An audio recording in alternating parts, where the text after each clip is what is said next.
Hello, it's Dave Boddington here, head of video production for Future Games. And Leon Hurley, associate editor for officialplaystationmagazine.co.uk. Yeah, you got it right that time. Yeah, right. Okay, so Leon, we're looking at Borderlands 2. Tell me what this is. What's going on? Well, this is it's a 4-player. Well, you can play it single player, but it's 4-player co-op. This is the Siren class, showing off some of her different skills. This is a phase lock ability, which lets you freeze enemies in place. In the previous game, she could move. She could become like a ghost, become invisible. This one they've changed it to phase lock. We'll see that in a little while. Hang on, stop you there. What's a siren class? So there's different classes. They're basically kind of like versions of mage warrior. So she's sort of like the mage. She's a bit magical. They have these sort of mystical abilities. The two characters you see running around here are gunzerkers, and they are like kind of heavy weapon classes. Their special ability is that they can dual wield 2 guns, whatever they are. And they all have different skill trees depending. So the gunzerkers, they boost their ammo, their sort of damage, that sort of thing. The sirens boost their sort of magic abilities and different sort of skills like that. So they have different skill trees, different kind of special abilities depending on the different classes. There's a soldier class. Yeah. There's a kind of rogue. It's called a hunter, I think, but it's like a rogue-like.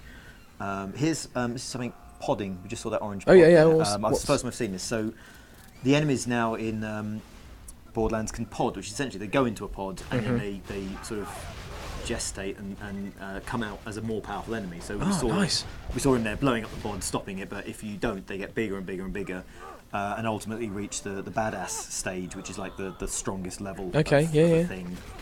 That's quite an interesting game mechanic. I can't think of anything else that used. But when I interviewed the one of the art guys for this a couple of months ago, what he said was that if you let them pod, you get better stuff when you kill them, but they get more powerful, so you end up with a much more dangerous, more difficult to kill monster, but you'll get more loot. So if you're feeling quite strong and you've got some good weapons already, then you can just stand back and farm them almost. Yeah, exactly. Yeah, and I mean, loot is sort of the point of this game. Aside from the co-op, you can see here like things falling off these creatures. It's being killed.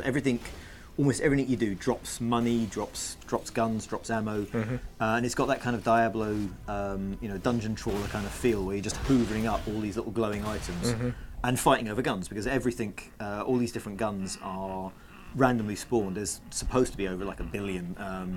There's different manufacturers that will have different styles. So there's quite a militaristic looking one. Some of them are kind of plastic tatty things. Some of them are old and rusty. Some of them are sleek, modern looking things. They fire electric bullets, acid bullets, explosive bullets, fire bullets, different magazines, different barrels, different sights.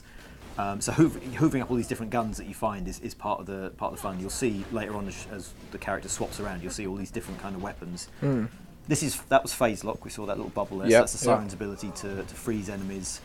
That I'm guessing here hasn't been leveled up that much because it only held him for a second. Oh, I like that gun. Look at the gun go. Yeah, that's. I mean, half the joy is fighting, pulling the trigger and seeing what the hell happens. Yeah. I was firing a gun that was a bit like this, but it had the sight was like an 80s style VDU, like a green screen VDU.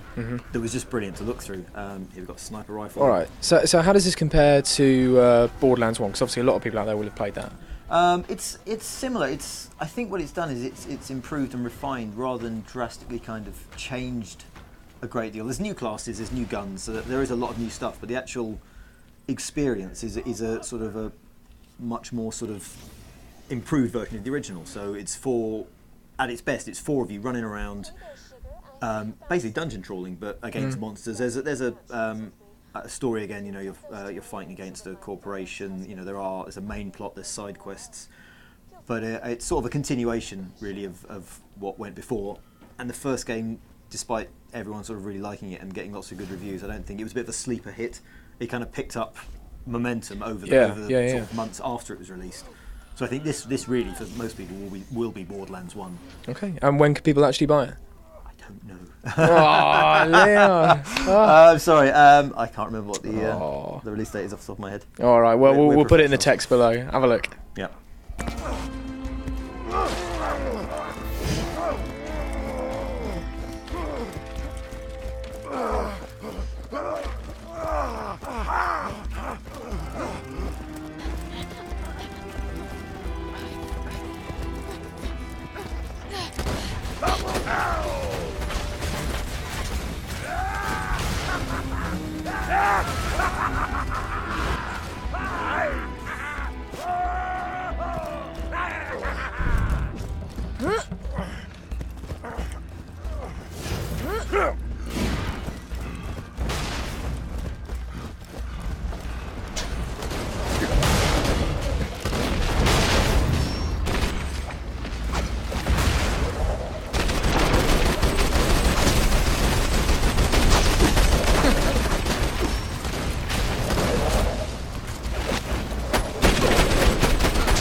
have my thanks.